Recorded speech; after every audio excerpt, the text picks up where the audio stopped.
Si j'entends encore un seul mot sur mon argent, la discussion va s'arrêter net et ça ne va pas être plaisant. Je n'ai pas crié. J'ai juste fixé mon père, Gérard, droit dans les yeux, tandis que ma belle-mère, Béatrice, restait pétrifiée, sa fourchette à mi-chemin de sa bouche. Elle venait de faire une plaisanterie sur le fait d'utiliser ma prime de départ militaire et mes économies placées sur mon PEL pour assurer la sécurité de la famille, et elle s'attendait à ce que je rie. Je vais lui expliquer personnellement et exactement où est sa place, ai-je continué d'une voix calme, et pourquoi mon argent ne lui appartient pas. Le sourire de Béatrice s'est évanoui instantanément. Mon père s'est enfoncé dans sa chaise, incapable de soutenir mon regard. Ce n'était pas un caprice d'adolescente. C'était l'avertissement d'une soldate, et à en juger par la peur dans leurs yeux, ils savaient que je ne plaisantais pas. 3 jours plus tard, j'étais de retour à la base aérienne d'Orléans, entouré du bourdonnement familier et stérile de la vie militaire. Je n'avais pas de biographie à offrir aux gens. J'avais 31 ans, j'étais infirmière de combat au sein du service de santé des armées, et je menais ma vie selon des protocoles stricts. Évaluer, stabiliser, évacuer. La panique était un luxe que je ne pouvais pas me permettre sur le terrain, et je n'allais certainement pas y céder en gérant mes finances.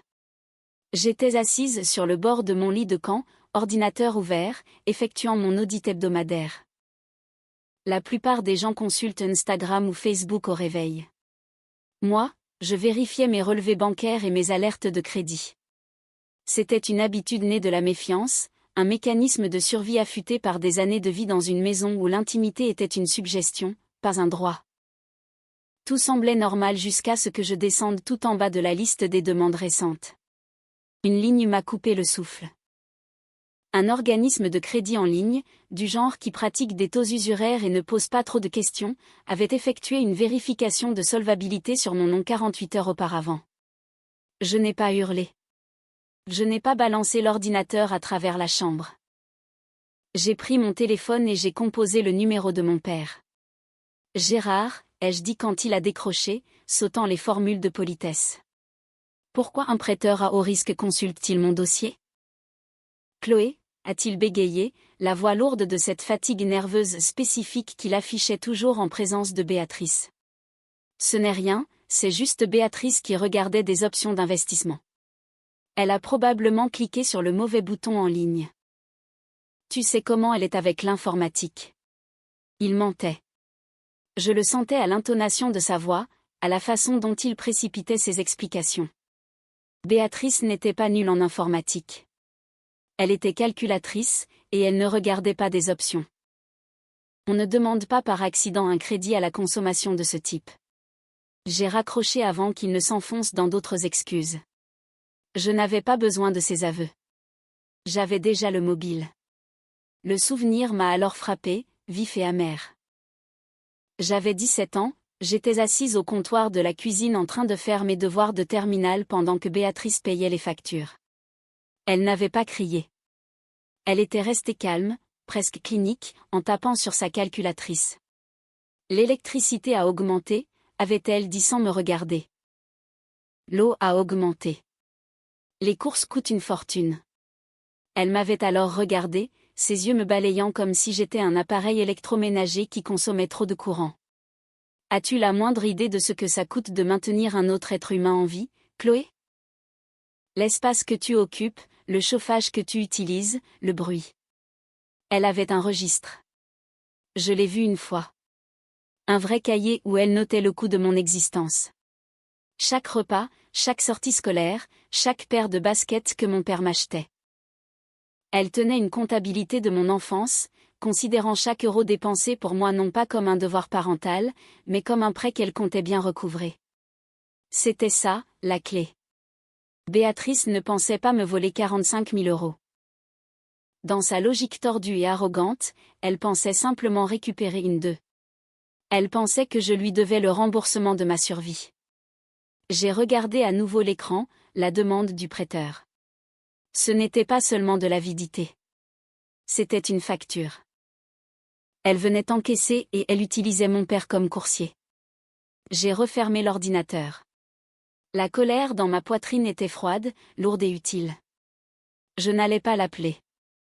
Je n'allais pas me disputer sur ma consommation d'eau au lycée.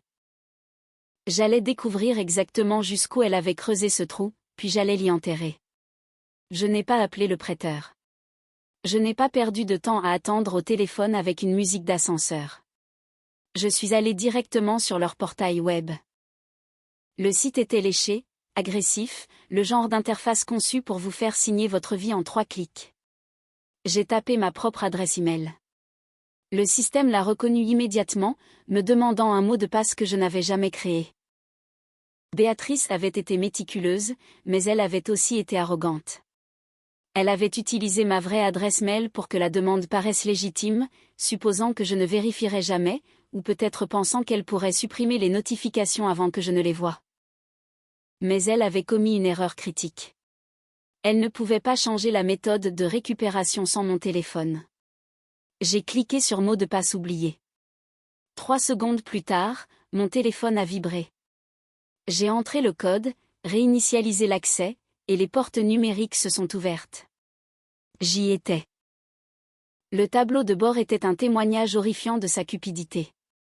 Il y avait, en lettres vertes grasses, prêt approuvé, montant, 45 000 €. Statut, en honte de versement. J'ai cliqué sur l'onglet des documents. Je n'ai pas regardé le taux d'intérêt, je savais déjà qu'il serait criminel. Je cherchais autre chose.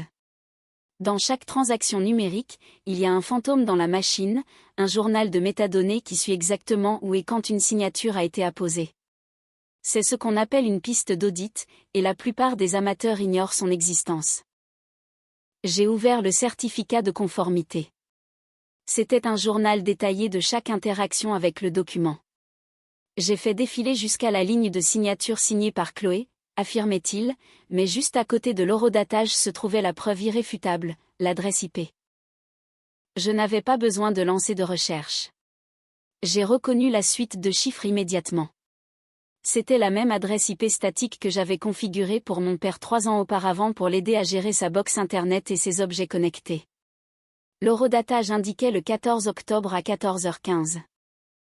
Le 14 octobre, j'étais à 5000 km de là, dans un hôpital de campagne en Afrique lors d'une OPEX, en train de soigner un caporal de 19 ans qui avait pris des éclats d'obus dans la jambe.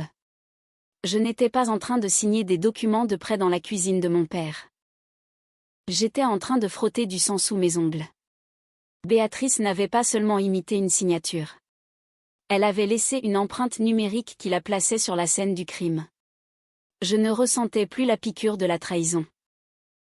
Ce parti de moi s'était consumé au moment où j'avais vu l'alerte de crédit. Maintenant, je ressentais juste la satisfaction froide et dure d'un chasseur qui a trouvé la trace de sang.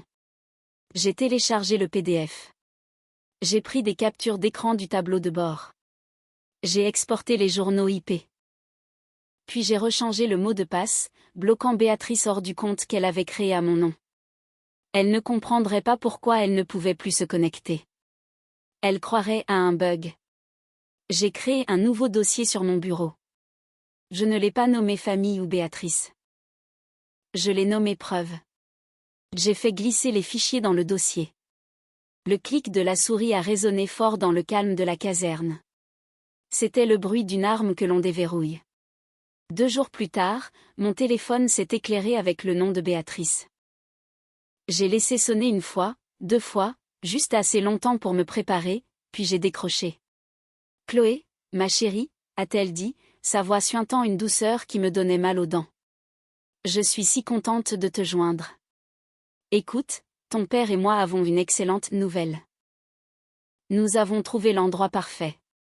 Une petite maison de campagne près d'un lac, exactement comme nous en avions parlé. » Je n'ai rien dit.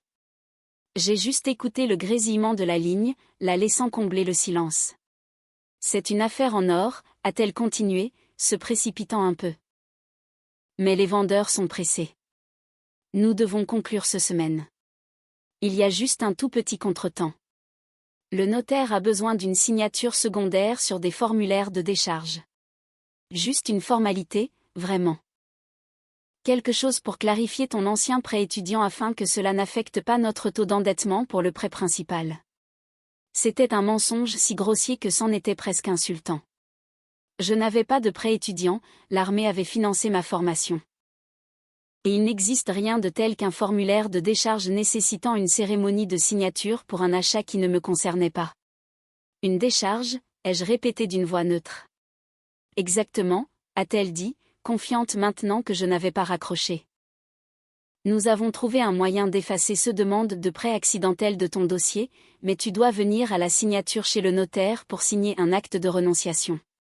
Cela dit simplement à la banque que tu n'as aucun intérêt dans la propriété pour qu'ils arrêtent de t'embêter.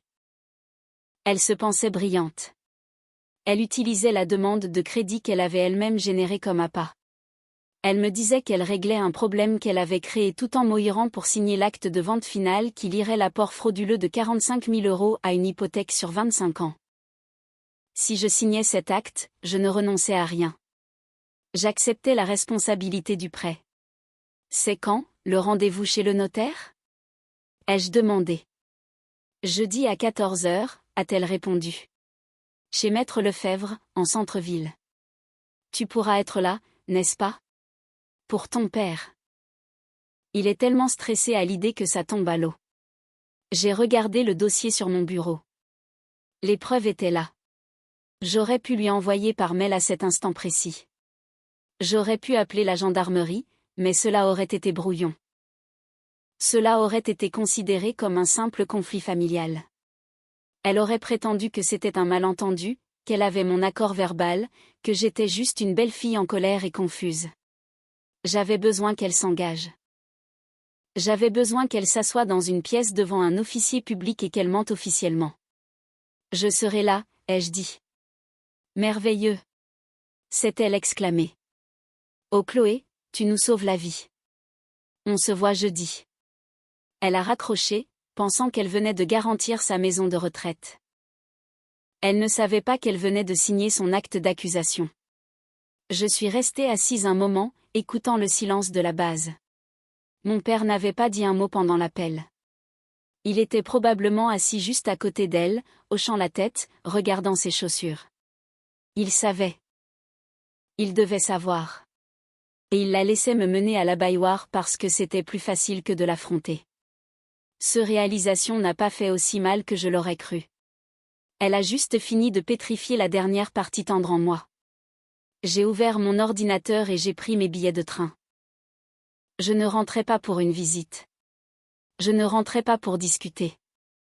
Je partais en mission. La salle de conférence de l'étude notariale sentait le café froid et la cire pour meuble. C'était un bocal en verre conçu pour donner à une deux colossale l'air d'une réussite sociale. Il y avait un bol de bonbons à la menthe au centre de la table en acajou. Béatrice les mangeait les uns après les autres, le bruit de craquement résonnant dans la pièce. Elle avait l'air triomphante. Elle portait un blazer crème que je ne lui avais jamais vu, probablement acheté pour l'occasion. Elle discutait avec animation avec le notaire, Maître Lefebvre, un homme qui avait l'air fatigué mais professionnel. Nous cherchions une maison à la campagne depuis des années, disait Béatrice en se penchant en avant. Idéalement, nous voulions y être pour les fêtes de fin d'année. C'est tellement important pour la famille d'avoir un lieu de rassemblement. Mon père, Gérard, était assis à côté d'elle. Il était livide. Il transpirait dans sa chemise de ville, fixant intensément une plante verte dans le coin comme si elle détenait les secrets de l'univers. Au fond de lui, au-delà du déni et de la peur de sa femme, il savait que c'était mal. Mais il était là quand même. Son silence était sa signature. J'étais assise de l'autre côté de la table, les mains jointes sur mes genoux. Je portais mon uniforme de cérémonie. Je ne leur avais pas dit que j'arrivais directement de la gare. Ma présence en uniforme a poussé Maître Lefebvre à se redresser sur sa chaise.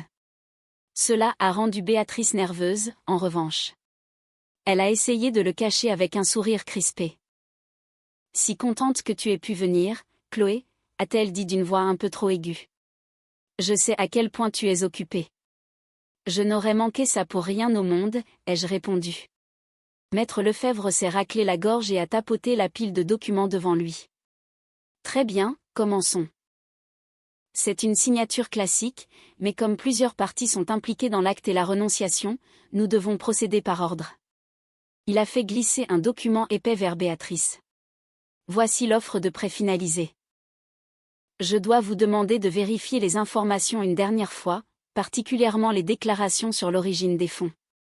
C'était le moment. La zone de tir. J'ai regardé Béatrice prendre le stylo. Sa main ne tremblait même pas. Elle était tellement convaincue de son propre récit, tellement certaine que j'étais juste une ressource à exploiter, qu'elle ne percevait pas le danger. Section relative à l'apport personnel, a récité le notaire d'un ton monocorde.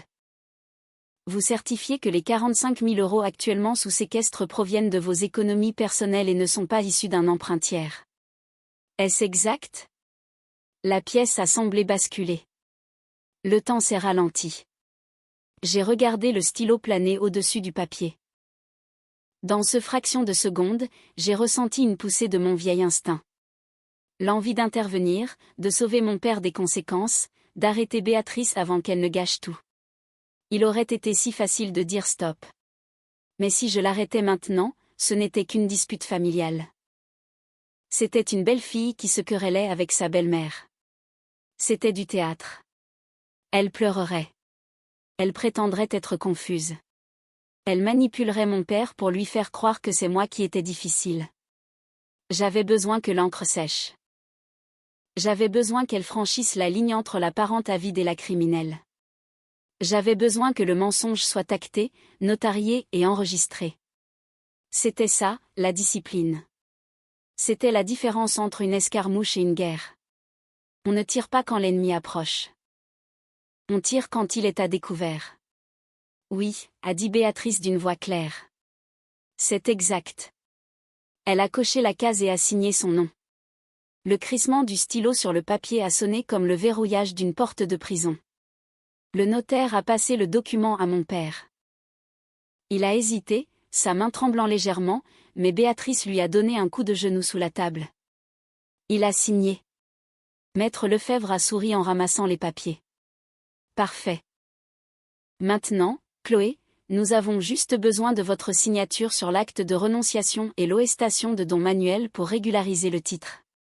Il a fait glisser la pile suivante vers moi. Béatrice s'est tournée vers moi, les yeux brillants de victoire. Elle pensait avoir gagné. Elle pensait que le plus dur était fait. Je n'ai pas pris le stylo. À la place, j'ai fouillé dans mon sac de service. Le bruit du dossier lourd tombant sur la table en acajou a produit un bruit sourd. Dans ce pièce silencieuse, c'était comme un coup de marteau de juge. Je n'ai pas regardé Béatrice. J'ai regardé directement Maître Lefebvre. Je ne peux pas signer cela, ai-je dit clairement, en m'assurant que la caméra de surveillance dans le coin captait bien la scène. Ce n'est pas ma signature sur le chèque d'apport, et je n'ai jamais demandé ce crédit relais. Béatrice a ri nerveusement et a essayé de balayer l'accusation d'un geste de la main, mais je l'ai coupé net. J'ai fait glisser le dossier vers le notaire. Voici un dépôt de plainte pour usurpation d'identité effectué à la gendarmerie ce matin. En dessous se trouve la piste d'audit informatique du prêteur. Le sourire du notaire s'est évanoui alors qu'il ouvrait le fichier. L'audit montre que la signature électronique provient d'une adresse IP enregistrée au nom de Gérard et Béatrice Miller le 14 octobre à 14h15. Je me suis tournée vers mon père. Il avait l'air d'avoir envie de vomir. À ce date, j'étais en mission sur une base extérieure. Mes ordres de mission et mes registres de vol sont inclus dans le dossier. Béatrice a explosé, m'accusant de mentir, mais Maître Lefebvre l'a arrêté d'un geste sec. Il a parcouru les documents, a vu les journaux IP, la plainte et le document officiel que Béatrice venait de signer, comment un faux en écriture publique et une fraude devant lui. Ce n'est pas un conflit familial, a-t-il dit froidement. Il m'a regardé, comprenant enfin la situation. Si vous validez ce vente, ai-je ajouté, sachant que l'apport est le produit d'une usurpation d'identité et d'une fraude bancaire, vous devenez complice au regard de la loi française. Maître Lefebvre a refermé le dossier, a retiré les papiers de devant Béatrice et s'est levé. La séance est terminée. La transaction est bloquée. Béatrice a hurlé. Gérard n'a rien dit. Le notaire a décroché son téléphone. Appelez la police et demandez aux responsables de l'étude de venir. Béatrice a tenté de s'enfuir. Je suis sortie calmement, mais alors que les portes de l'ascenseur se refermaient, Béatrice s'est précipitée à l'intérieur et m'a waqué, essayant de m'arracher le dossier. Je l'ai maîtrisé en utilisant une technique de contention non létale, juste sous la caméra de l'ascenseur. C'est une limite, lui ai-je dit doucement. Tu ne la franchiras plus jamais. Quand l'ascenseur s'est ouvert au rez-de-chaussée, la police était déjà là. Je l'ai relâchée immédiatement. Elle s'est jetée sur moi, et ils l'ont interceptée. Ils l'ont emmenée. Dehors, mon téléphone a sonné. C'était mon père. Je n'ai pas répondu. J'ai bloqué son numéro, celui de Béatrice et tous les comptes qu'il possédait. Pas par colère, mais par instinct de conservation, parce qu'une enquête pour escroquerie était désormais lancée. Ce n'était plus personnel. C'était judiciaire. Béatrice a été mise en examen quelques semaines plus tard pour escroquerie, usurpation d'identité aggravée et tentative de fraude bancaire. L'achat de la maison a été annulé. Les économies de mon père ont été englouties pour couvrir les frais de justice et les 2 qu'elle avait contractés ailleurs. Il a tout perdu parce qu'il a protégé un prédateur. Je lui ai envoyé un dernier email, une copie de l'ordonnance de protection m'interdisant tout contact avec eux. Ce soir, je suis assise dans mon propre appartement. Il est modeste. Mon solde bancaire est sans surprise. En sécurité. Incontestablement mien. La conclusion d'une histoire n'est pas forcément un sentiment. C'est parfois juste une porte verrouillée, un téléphone silencieux, et j'ai payé le prix fort pour ce silence. Quelle claque! Cette histoire est un rappel brutal que parfois, la trahison la plus profonde vient de ceux qui sont censés nous protéger. En tant qu'infirmière militaire, le personnage principal a l'habitude de gérer des crises sur le terrain, mais devoir traiter sa propre famille comme une menace tactique est d'une tristesse absolue. Béatrice représente ce genre de narcissisme toxique qui pense que tout lui est dû, au point de transformer l'enfance de sa belle-fille en une facture à rembourser. C'est une réaction incroyablement courageuse et méthodique. Elle n'a pas laissé ses émotions prendre le dessus, elle a utilisé sa formation pour mener une contre-attaque juridique parfaite. Le fait que son père soit resté silencieux est peut-être le détail le plus douloureux, le silence est parfois aussi destructeur qu'un mensonge actif. C'est une leçon sur l'importance de protéger son identité et ses limites, même et surtout face à sa propre famille. La justice a fini par l'emporter, mais le prix de la tranquillité est souvent l'isolement. Selon vous, le père est-il aussi coupable que la belle-mère dans cette situation? Auriez-vous eu la force de porter plainte contre votre propre famille pour protéger votre avenir? Dites-moi ce que vous en pensez dans les commentaires.